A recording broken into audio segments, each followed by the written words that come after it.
we finally got a chance to try out Royal Banquet in the Disneyland Hotel, and here are our thoughts. Hi, Hannah here from AH Disney.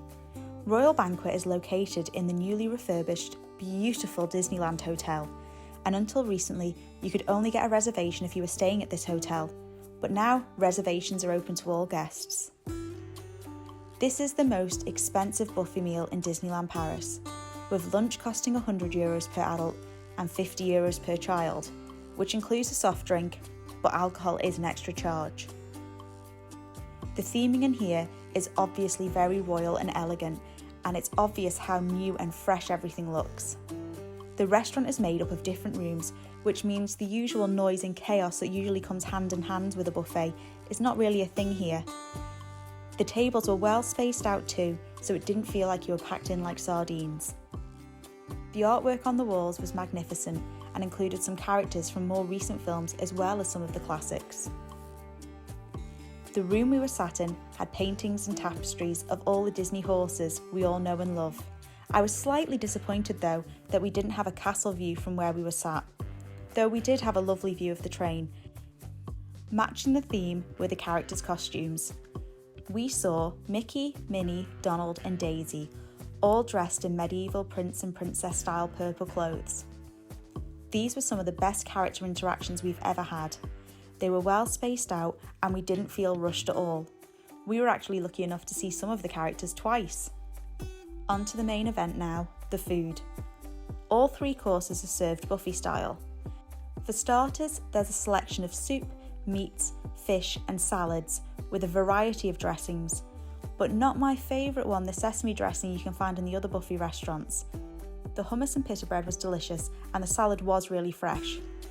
There were also some lovely crusty rolls with proper butter, which is definitely the way to my heart. The main courses had a variety of dishes, with carving meats, salmon, chicken, and adorable little cheese-filled Mickey waffles. Tiana's jambalaya was also on offer here, which was nice to see some of the characters named in the meals. We were the last seating for lunch, so we found that a lot of the items weren't getting replenished as quickly, so if you do like a later seating for lunch, please be aware that this may be the case. The little regal shapes and the carrots were a really nice touch too. The mains were very nice, but I don't feel it was any better than Plaza Gardens, which is a much cheaper option. The desserts, however, is where this restaurant shines. The theming of these sweet treats were every Disney princess lover's dream, and not only did they look amazing, but they tasted delicious too.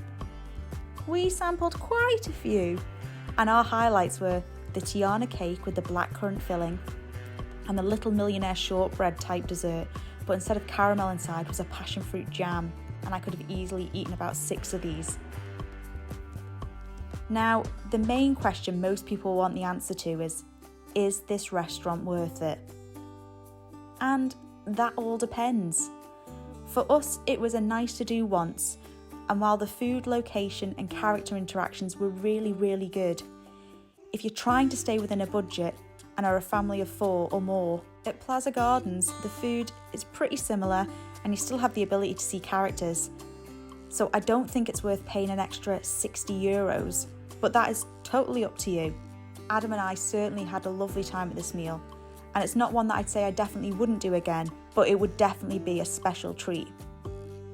We have plenty of other restaurant reviews for you to check out, and if you like this video, please subscribe, like, and hit that notification bell. Thank you for being our guest, and until next time, just keep swimming.